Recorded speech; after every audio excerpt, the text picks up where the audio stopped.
যে কলকাতাতে তৃণমূল কংগ্রেস 2010 থেকে কর্পোরেশন চালায়। 2011 সালে ক্ষমতায় আসার পরে কলকাতাতে বা বৃহত্তর কলকাতা বা কেএমডিএ এলাকা বলা যেতে পারে, একদিকে আমতলার কাছে জোকা হরিদেবপুর পৈলান থেকে যদি ধরেন একেবারে শেষ প্রান্ত মধ্যমগ্রাম বারাসাত পর্যন্ত এই বিস্তীর্ণ এলাকা, এর মধ্যে পূর্ব কলকাতা ওয়েটল্যান্ডও আছে, যেখানে জমির নেচার পরিবর্তন করা যায় না। আপনারা শুনলে অবাক হবেন, অন্তত 5000 পুকুর এই 13-14 বছরে এরা বুঝিয়ে দিয়ে খেলার মাঠ দখল করে, দেবোত্তর সম্পত্তি দখল করে গোটা কলকাতাতে এরা বেআইনি ভাবে প্রমোটারদের হাতে তুলে দিয়েছে। প্রত্যেকটা ওয়ার্ডে পাড়াতে আপনি যদি যান, সেখানে ত্রিমুখী আপনারা ফলা দেখতে পাবেন। ত্রয়ীদের সমন্বয়। এই ত্রয়ীদের একজনের নাম কি? একজনের নাম হচ্ছে স্থানীয় তোলামূলের ছাপ্পা মারা কাউন্সিলর। ভোট যদি হয়, সাধারণ মানুষ যদি ভোট দেয়, কি হতে পারে লোকসভা ভোটে প্রমাণ হয়েছে। লোকসভা ভোটে আমরা মুসলিম ভোট পাইনি বলে জিততে পারিনি, আর অন্যদিকে বামেরা আছেন, সিপিএম এর কমরেডরা, তাদের একটাই কাজ ভোট কেটে চোর তৃণমূলকে জেতানো। এই টালিগঞ্জ, যাদবপুর, সোনারপুরে আপনি দেখবেন যে এই লোকসভা নির্বাচনেও গরিষ্ঠ সংখ্যক মানুষ বিরুদ্ধে ভোট দিয়েছে তৃণমূলের, এত ছাপ্পা অত্যাচারের পরেও। কিন্তু সিপিএম এর বাবুরা তারা ইনকিলাব জিন্দাবাদ, সর্বহারা জিন্দাবাদ, উদ্বাস্তুদের জমি আমরা দিয়েছি, এইসব অনেক রকম গল্প ফেঁদে নো ভোট টু মমতা বলে না, ওরা নো ভোট টু মোদি বলে, নো ভোট টু বিজেপি বলে, বিজেপিকে হিন্দুদের দল বলে। হ্যাঁ, আমরা গর্বিত, আমরা হিন্দুদের পার্টি, আমাদের কোনো অসুবিধা নেই, আমরা সনাতনের পার্টি। এইসব বলে তথাকথিত সেকু মাকুরা ভোট কেটে এখানে চোরেদেরকে জেতায়। তারপরেও উত্তর কলকাতা, দক্ষিণ কলকাতা এবং যাদবপুরে যে কর্পোরেশনের ওয়ার্ড আছে, সেখানে আমরা 54টা ওয়ার্ডে সিপিএম এর ভোট বাদ দিয়ে আমাদের লিড আছে 54টা ওয়ার্ডে এই কলকাতা কর্পোরেশন এলাকায়। তাই এই যে দেখছেন, আমি বলছিলাম যা ছাপ্পা মারা কাউন্সিলর, সঙ্গে নিচের তলার পুলিশরা কিচ্ছু পায় না, এসআই, এএসআই, কনস্টেবল আর মমতা ব্যানার্জির আদরের সিভিক ভলেন্টিয়ার সঞ্জয় রায়দের মতো। এদের খুব একটা জুটে কিনা আমি জানি না, কিন্তু আইসিদের সঙ্গে কাউন্সিলরের চিটাগুড়ের ব্যবসা আছে, দারুণ সম্পর্ক এদের। এবং তার সঙ্গে প্রমোটারদের যদি ক্যারেক্টারের খোঁজ নেন, যদি তাদের বায়োগ্রাফির খবর নেন, তাহলে দেখবেন এই যে সুভাষ রায় বিজেপির ভূততে ধরতে বাধ্য হলো, এই সুভাষ রায়ও তৃণমূলের ফান্ডার, তৃণমূলের ভোট কালেক্টর, তৃণমূলের সমস্ত রকম কিছু সাপ্লায়ার, এবং পার স্কোয়ার ফিটে এরা টাকা নেয়। বিহালার একজন দিদিমণি কাউন্সিলরের আমি ভিডিও ছেড়ে দিয়েছিলাম, ভিডিওটা তৃণমূলের লোকরাই আমাকে দিয়েছে, বিজেপির লোকরা দেয়নি। ওদেরও গোষ্ঠী আছে, 2-3টে করে গোষ্ঠী, তা ওরা আমাকে দিয়েছিলেন। তাতে বলছেন, জানো বাবা, আমি বেশি নিই না, আমাকে 150 টাকা করে স্কোয়ার ফিট ওখানে ঘনশ্যামরা নেয়, আমাকে তোমরা 50 টাকা করে স্কোয়ার ফিট দেবে। আপনারা দেখেছেন 2-3 মাস আগে সেই দিদিমণি তো একেবারে লাফিয়ে পড়লো যে আমি শুভেন্দু অধিকারীর বিরুদ্ধে মানহানির মামলা করব। আমি অপেক্ষা করেছিলাম যে কখন আসবে আমার পত্র। আমি প্রস্তুত ছিলাম, কিন্তু পত্র এখনো 4-5 মাস হয়ে গেল, এলো না। প্রমাণিত হয়েছে এই যে মিতালি দিদিমণি গত কয়েকদিন ধরে গলা ফাটাচ্ছেন, চোখ মুখে একটা ভয় আছে, বুঝতে পারছি আমরা। কারণ এরা ভীত, আমরা জানি চোরের মন সব সময় পুটলার দিকে, আমরা এটা জানি। এই দিদিমণির অনেক কাণ্ড, এখানকার যিনি মেয়র আছেন তার তো গুণের শেষ নেই, তার গুণের শেষ নেই। তার পরিবার গয়া থেকে এসেছিলেন, সেগুলো তো আলাদা ব্যাপার, ছাড়ুন। তিনি যে সমস্ত ভাষণ আর বচন দেন তাতে গোটা ভারতবর্ষ কাঁপে, আর পশ্চিম বাংলার হিন্দুরা ভয় দূর করে। এখানকার যে মেয়র আছেন ভাবতে আমার লজ্জা লাগে, কলকাতা কর্পোরেশনের মেয়রের চেয়ারে সিআর দাস থেকে নেতাজি সুভাষচন্দ্র বসুরা বসে গেছিলেন, সেই চেয়ারে ইনাকে মমতা ব্যানার্জি বসিয়েছেন। তিনি কখনো বলছেন আমি যে ধর্মে জন্মেছি আমি সৌভাগ্যবান, আমার ধর্মে যারা জন্মায়নি তারা সবাই দুর্ভাগ্যশীল। অর্থাৎ তিনি দাওয়াতে ইসলাম নিচ্ছেন। কখনো তিনি বলছেন যে আমি যে ভাষায় স্বচ্ছন্দ বোধ করি উর্দু, এই ভাষাতে 50 লাখ বাংলার লোক যেদিন কথা বলবে সেদিন আমি খুশি হব। আবার কখনো বলছেন ভারতে আমরা 17%, রাজ্যে আমরা 33%, জনসংখ্যা বাড়িয়ে আমাদের সংখ্যাগরিষ্ঠ হতে হবে, নইলে সারিয়া কানুন আর পার্সোনাল ল বোর্ড চালু হবে না। এই মেয়র মহোদয়ের অনেক গুণের কীর্তি। কয়েক বছর আগে পাকিস্তানের এক সাংবাদিককে এনেছিলেন এই মিডিয়া বুরুজ ইকবালপুরে। তিনি সেখানে তাদের দেখাচ্ছেন ইকবালপুর মোমিনপুরে যে ইহা ভি এক মিনি পাকিস্তান হ্যায়। এই মেয়র নেতাজি সুভাষচন্দ্র বসুর চেয়ারে বসিয়েছেন আমাদের মাননীয়া মমতা বন্দ্যোপাধ্যায়। তিনি বলছেন এটা বাম আমলে। হ্যাঁ, বাম আমলেও অনেক অপকীর্তি আছে, আমরা বামেদের সাফাই দিতে এখানে আসিনি।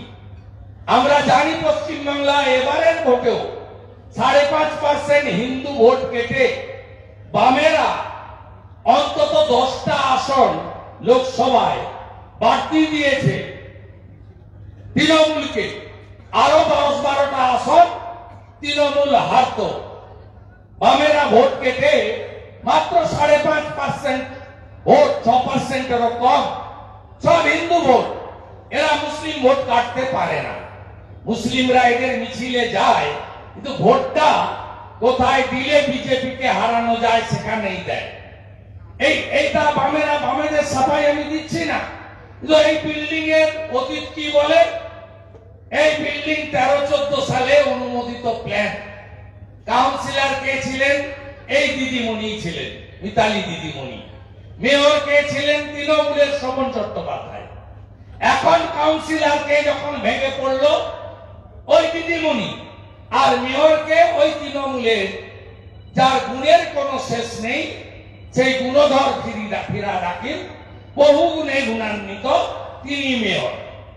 তাহলে আপনি বলুন যে এই বাড়ি, এই ধরনের কত অবৈধ বাড়ি কলকাতায় আছে? অসংখ্য। শুধু পুকুর বোঝানো, বাচ্চাদের খেলার মাঠ, ক্লাবের খেলার মাঠ, দুর্গাপুজো, কালী পুজো, শিশু মেলা, ক্রীড়া প্রতিযোগিতার ছোট্ট ছোট্ট মাঠ, পার্কের জায়গাগুলো শুধু নয়, এরা এই ধরনের বেআইনি বাড়ি করিয়েছে। 3 তলা প্ল্যান দিয়েছে, 6 তলা বিল্ডিং হয়েছে। 4 তলা প্ল্যান দিয়েছে, 6 তলা বিল্ডিং হয়েছে। এবং ফিজিক্যাল ভেরিফিকেশন না করে সমস্ত বিল্ডিং গুলোতে ফিট সার্টিফিকেট এরা দিয়েছে টাকার বিনিময়ে। মাননীয় দিদিমণি কাউন্সিলর, আপনি ওই বিহালার কাউন্সিলরের মতো একটু রেটটা আপনার কম।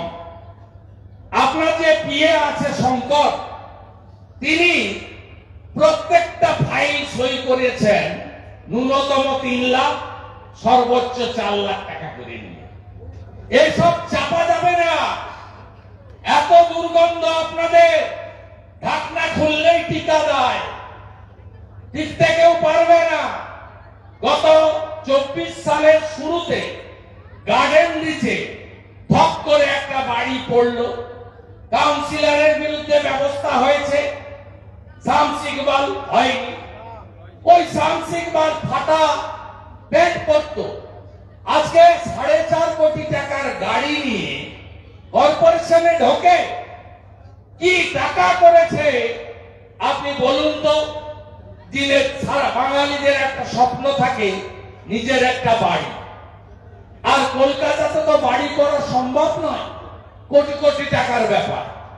একটা flat 800 square feet, 700 square feet, অন্তত 900,000-এর মধ্যেও যদি হয়, বড় প্রাপ্তি। সারা জীবনের সঞ্চয়, ব্যাংক থেকে লোন, ইএমআই করে মধ্যবিত্ত, নিম্নবিত্ত আর জেহাদিদের অত্যাচারে যারা হিঙ্গলগঞ্জ, মিনাখা, বাদুড়িয়া, গোসাবা, বাসন্তী, ক্যানিং, মগরাহাট টিকতে পারছেন না, ভাঙড়ে টিকতে পারছেন না, তারা ওখানকার জমি জমা শকত মোল্লাদেরকে জলের দামে বেচে দিয়ে এইখানে চলে আসছেন একটা ছোট্ট আস্তানার খোঁজে। আজকে তাদের এই ক্ষতিপূরণ কে দেবে? গার্ডেন রিজে 9 জন সংখ্যালঘু গরিব, তারা চাপা পড়ে মারা গেছে। 2 লাখ টাকা করে ক্ষতিপূরণ দিয়েছেন মাননীয়া, সবাই ভুলে গেছে। গার্ডেন রিচে দেদার বেআইনি বাড়ি চলছে। এখানেও সুভাষ রায় জেলে গেছে, 4 দিন উত্তেজনা, 3 দিন টক শো, 2টো মিছিল, 4টে পথসভা আমরা করে গেলাম। এরপরে সুজন চক্রবর্তী আসবে ঝাঁটাতে, কাল বা পরশু ঝাঁটাতে আসবে, এসে বলবে যে দিদি আর মোদি।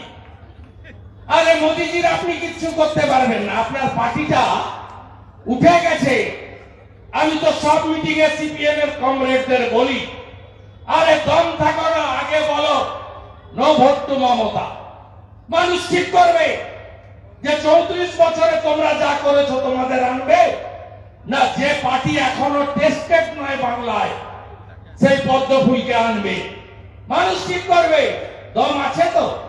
না না না, আমরা সেকুলার, এমন সেকুলার।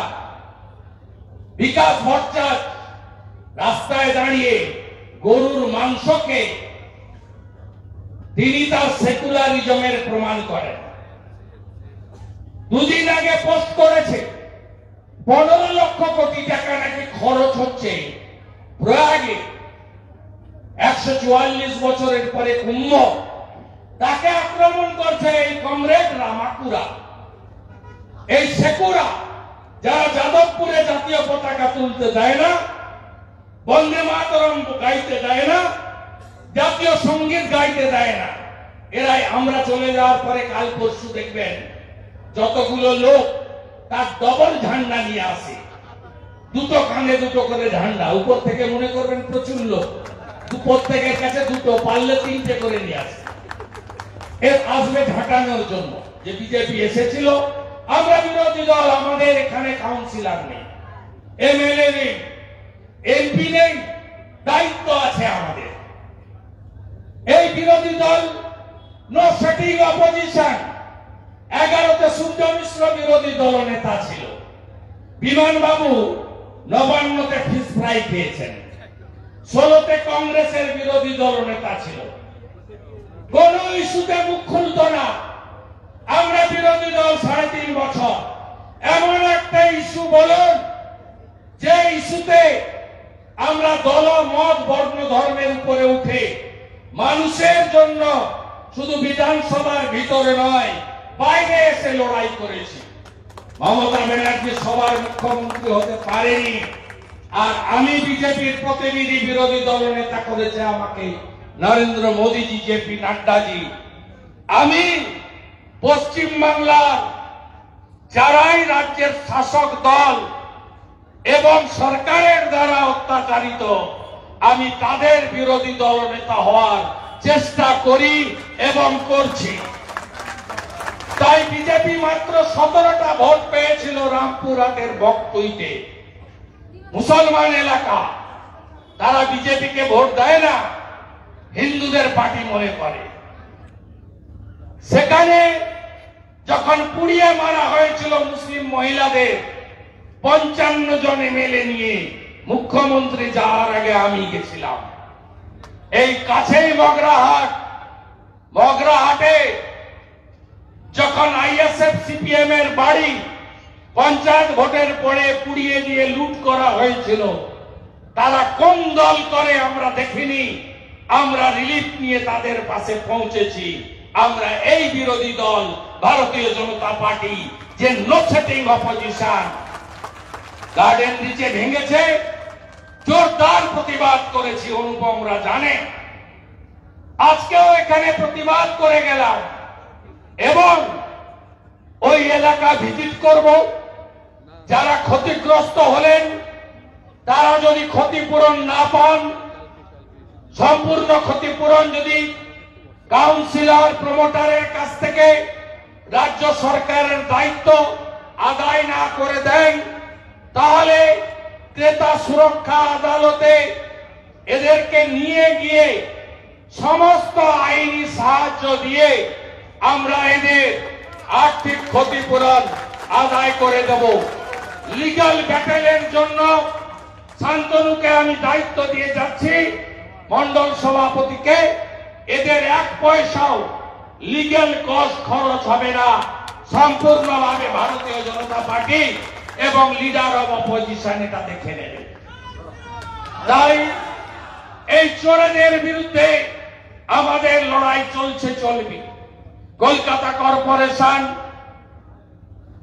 পুকুর বুঝানো শুধু নয়, ক্যানেল বুঝিয়েছে, সরকারি জমি দিয়ে দিয়েছে, কেএমডির জমি দিয়ে দিয়েছে। শুধু তাই নয়, আপনারা জানেন বাইপাসের পাশে জাভেদ খানের জায়গায় তৃণমূলের একটা অফিস ছিল। ওই অফিস ভেঙে এটা 3য় অফিস। ওখানে ঢালাই রাস্তা, বাইপাসে চিংড়িঘাটার কাছে একটা প্রাসাদ কিনেছে। মমতা ব্যানার্জির বাড়ির গলিতে, মাননীয় কল্যাণ বাবুর বাড়ির পাশে 4 কোটি টাকা জায়গা দিয়ে কিনে একটা 5 তলা বাড়ি বানিয়েছে পার্টির। 3য় যে বাড়িটা কয়েকদিন পরে উদ্বোধন হবে, ছবি আমি পোস্ট করেছি সোশ্যাল মিডিয়ায়। বিরাট বাড়ি, পাশে আইটিসি রয়্যাল, জেডব্লিউ ম্যারিয়ট, সবাইকে হার মানিয়ে দিয়েছে। মা মাটি মানুষের পার্টি, হাওয়াই চটি আর তালিতেই সম্বল। তারা 200 কোটি টাকা দিয়ে একটা 7 স্টার পার্টি অফিস, পুরনো অফিস তপসিয়ায় ভেঙে তৈরি করেছে। শুনে রাখুন, মেয়রের পিএ কালীপদ চোর কালী, তিনি 200 কোটি টাকা বেআইনি বিল্ডিং প্ল্যান থেকে, মিউটেশন কনভার্সন থেকে তুলে ওই পার্টি অফিস তৃণমূলকে তৈরি করে দিয়েছে। তার খেসারত 99 নম্বর ওয়ার্ডে এই বাড়ি ভেঙে পড়ে যাওয়া। মমতা থাকলে আর এই চোরেরা থাকলে আরো বাড়ি ভাঙবে, আরো বাড়ি ভেঙে পড়বে। কার কি হবে, কার কপালে কি লেখা আছে আমি জানি না। আমি ঈশ্বরে বিশ্বাস করি, ভগবান জানেন, আমি বলতে পারবো না। জাগুন, জোট বাঁধুন, তৈরি হন। আগামী 26-এ এদেরকে তারা